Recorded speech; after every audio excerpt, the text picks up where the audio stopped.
Jack is a programmer who dreams of changing the world. He has worked for a top tech company for several years. Whenever he spends time as a campus recruiter, he hears youngsters talking about their dreams. But when he looks for a true geek like him, he can't find anyone that fits the bill.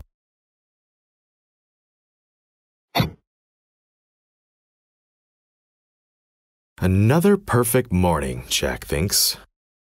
If you want to be a geek, you need to dress like one at first.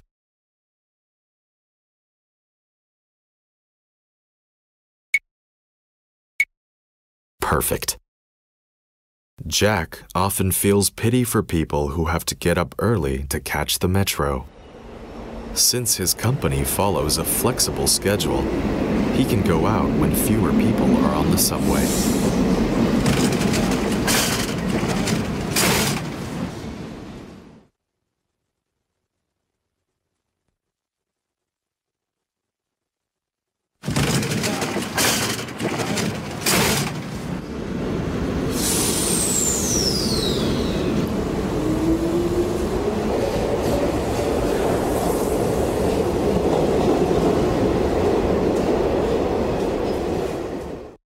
Every morning on the Hillcrest Metro line, the trains are filled with bracing stench of wild programmers. But Jack knows he's different from the rest. Is there any other reason to live than to change the world? He has the same thought as Steve Jobs.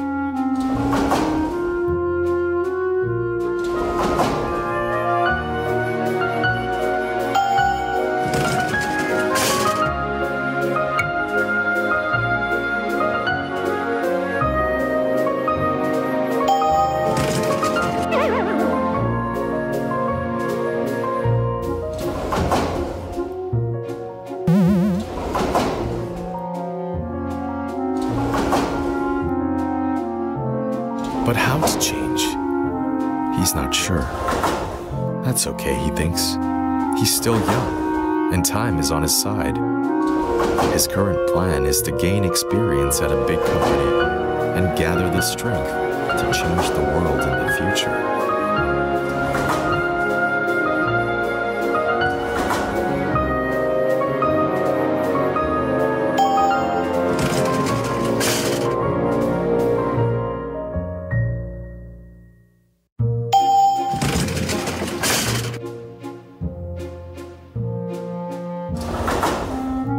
In fact, Jack doesn't like the company he works for very much.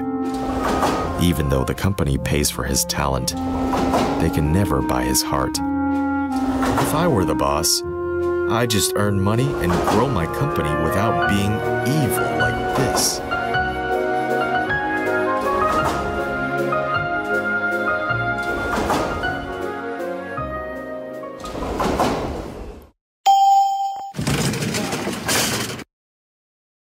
Jack is happy that he chose to become a programmer, because as long as he's in front of a computer, he feels like he has the power to change the whole world.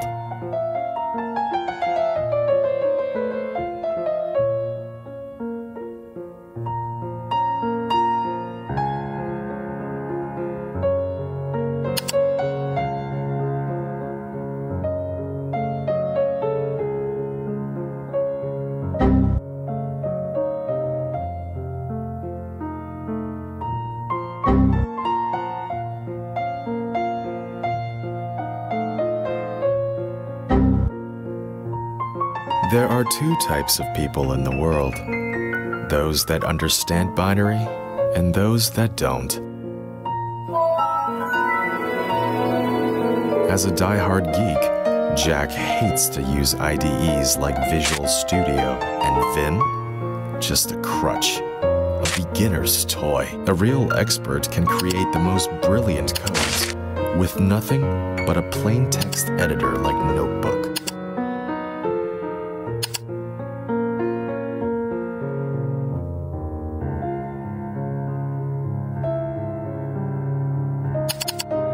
When you come right down to it, Jack's job is pretty simple.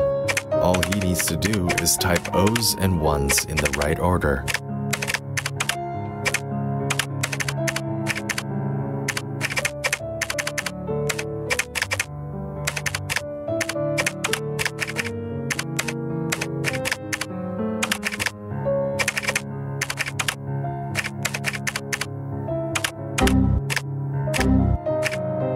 if he encounters an unsolvable bug, he could just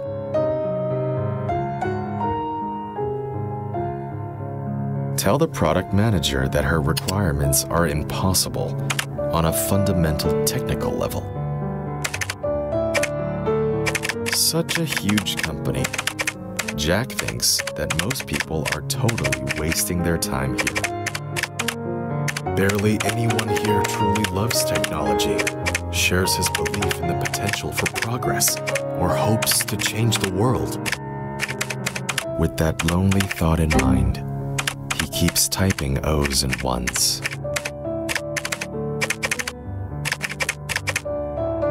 While eating lunch in the cafeteria, Jack sometimes meets up with Charles. He's one of the few guys at the company that Jack has anything in common with. The caf food has been awful lately. Totally.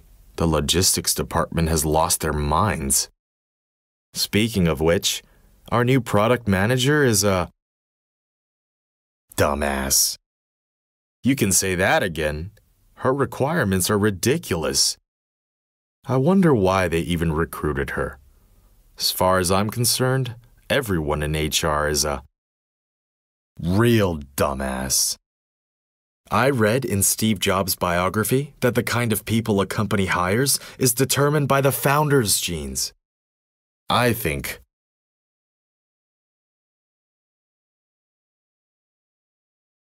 our boss is also a spectacular dumbass that will drive this company into the ground. I think our boss can bear those dumbasses for such a long time. No doubt he's a dumbass too. I think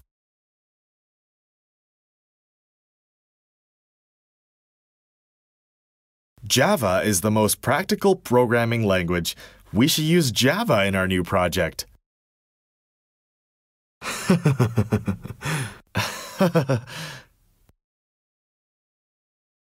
After lunch, Jack goes back to his desk and returns to his world of O's and ones again.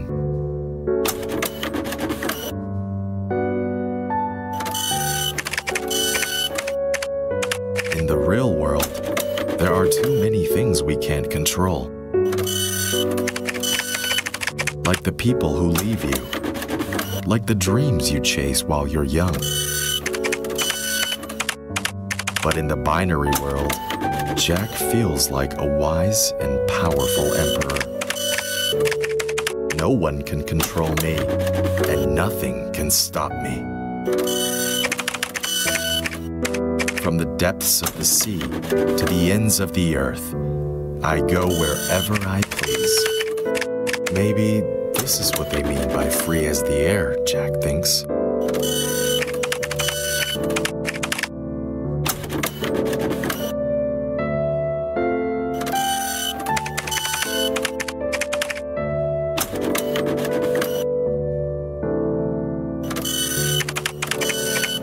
Sometimes when Jack is tired, he wonders if it's much too early to start working on his dream. But I'm already doing much better than my workmates that just waste their time. At least deep in my heart, I'll never give up the dream to change the world. Jack is a programmer who dreams of changing the world.